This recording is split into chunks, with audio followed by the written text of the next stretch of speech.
अस्सलाम वालेकुम जी, क्या हाल चाल हैं आपके। Welcome back to my channel. उम्मीद करती हूँ आप सब खैरियत से होंगे, मज़े में होंगे। और जनाब, आज मैं आपके साथ शेयर करूँगी सूजी का केक, बहुत ही मज़े का, बहुत ही फेमस। जैसे कि आप देख रहे हैं, बहुत ही सॉफ्ट नरम मलाई की तरह। चलें जी, स्टार्ट करते हैं। बिस्मिल्लाहिर्रहमानिर्रहीम। जी तो जनाब, यहाँ मैंने लिया है 1 कप पानी और मैंने इसमें 3/4 कप मैंने शुगर ऐड किया है। इसको मैंने थोड़ा सा मिक्सअप किया और जनाब इसमें मैंने ऐड किया है हाफ लेमन मैंने इसमें स्क्वीज़ कर दिया है और मैं इसको मुसलसल हिला रही हूँ ताकि हमारी शुगर ज़रा अच्छी तरह मेल्ट हो जाए। बिलाखिर मैंने स्पून पकड़ ही ली और जनाब मैंने स्पून से इसकी मिक्सिंग कर दी। और अब यहाँ मैं बॉईल आने दूंगी। और जनाब इसको मैंने बहुत गाढ़ा नहीं करना, ना मैंने इसे बहुत पतला रखना है। बस मैंने इसे नॉर्मल सा इसको मैंने कुक किया है और हमने अपना शीरा पतला पतला ही रखना है, बहुत हमने गाढ़ा नहीं करना। यहाँ मैंने लिया है 1 एग और जनाब यहाँ मैंने ऐड कर दिया है आधा कप मैंने शुगर ऐड किया है और इसको मैं अच्छे से मिक्स कर लूँगी। यहाँ मैं हैंड विक्स ही यूज़ कर रही हूँ, मैंने बीटर यूज़ नहीं किया। आप हैंड विक्स यूज़ कर सकते हैं और शुगर पाउडर यूज़ कर सकते हैं। और जनाब यहाँ मैंने इसकी तकरीबन चंद सेकंड मैंने इसकी मिक्सिंग की।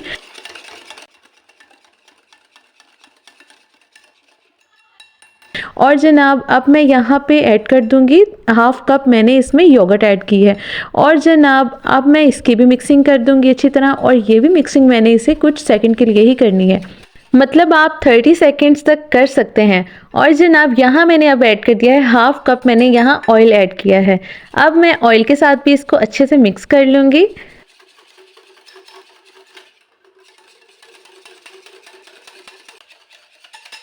ऑयल को मिक्स करने के बाद जनाब मैं इसमें ऐड कर दूंगी तकरीबन हाफ कप से थोड़ा ज़्यादा है, इसमें मैंने सूजी ऐड की है।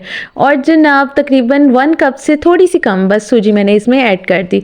और अब मैं इसको अच्छे से मिक्स कर दूंगी अच्छी तरह से। जब मैं इसकी मिक्सिंग कर लूँगी तो मैंने यहाँ पे एसेंस भी ऐड करना है। यहाँ मैंने पाइनएप्पल एसेंस ऐड किया है। आप वनीला एसेंस और इलायची पाउडर भी यूज़ कर सकते हैं। आज मैंने थोड़ा फ्लेवर चेंज करना था इसलिए मैंने पाइनएप्पल एसेंस यूज़ किया। और जनाब अब मैंने यहाँ पे हाफ कप मैंने इस पर मैदा ऐड कर दिया है। और जनाब अब मैदे के साथ मैं इसकी मिक्सिंग करूँगी और इसको भी आपने अच्छे से मिक्स कर लेना है, बहुत ज़ोर ज़ोर से नहीं, इसको बस हमने थोड़ा सा मिक्स करना है ताकि इसमें गुठलियाँ ना बने। और जनाब हमने लाइट से स्मूथ से हैंड से इसकी मिक्सिंग करनी है। अब जनाब हमारा एक काम रह गया, हमने यहाँ पे ऐड करना है बेकिंग पाउडर। बेकिंग पाउडर मैं 1 टीस्पून ऐड करूँगी, ये सबसे छोटे वाला स्पून है जिसके साथ मैं ऐड कर रही हूँ। और ये 1 टीस्पून मैंने इसमें ऐड कर दिया। और अब जनाब मैं इसकी थोड़ी सी मिक्सिंग करूँगी, चंद सेकंड मैंने बेकिंग पाउडर के साथ इसकी मिक्सिंग की है।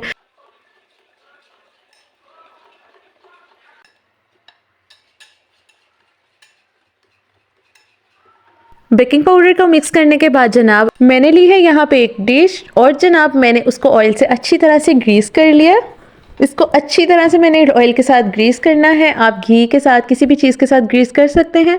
और जनाब फिर मैंने इस पर मैदा डस्ट किया और उसको मैंने अच्छी तरह से ना डस्ट ऑफ कर दिया, ताकि इस पर फैला दिया अच्छी तरह से, क्योंकि हमने इसमें शीट ऐड नहीं की इसलिए मैं इसमें मैदा ऐड करके, ताकि हमारा केक ईजीली निकल जाए और इसके पेंदे के साथ बिल्कुल ना चिपके। अब जो बैटर मैंने रेडी किया था वो मैं इस डिश में ऐड कर दूंगी। ये बैटर हमारा थोड़ा सा थिक होगा और जनाब ये आम केक की निस्बत इसकी कंसिस्टेंसी थोड़ी सी ना थिक फॉर्म में होगी। और जनाब ये सारा बैटर मैंने इसको स्पैचुला के साथ अच्छे से मैंने इसको क्लीन करके मैंने इस डिश में ऐड कर दिया, ताकि हमारा जो बचा कुचा बैटर है वो सारा इसमें ऐड हो जाए। अब मैं स्पैचुला से इसमें थोड़े से कट्स कर रही हूँ ताकि इसमें जो एयर बबल है वो बिल्कुल ना बने। और जनाब और हमारा केक बिल्कुल फ्लैट रेडी हो। मैंने 180 डिग्री पे 15 मिनट्स के लिए प्री हीट कर लिया था ओवन को। और जनाब अब मैं यहाँ इसको बेक करूँगी तकरीबन 25 से 30 मिनट तक। यहाँ तकरीबन 30 मिनट तक हमारा केक बिल्कुल रेडी था और इतना प्यारा लग रहा था ना, और बहुत अच्छा फ्लैट रेडी हुआ था।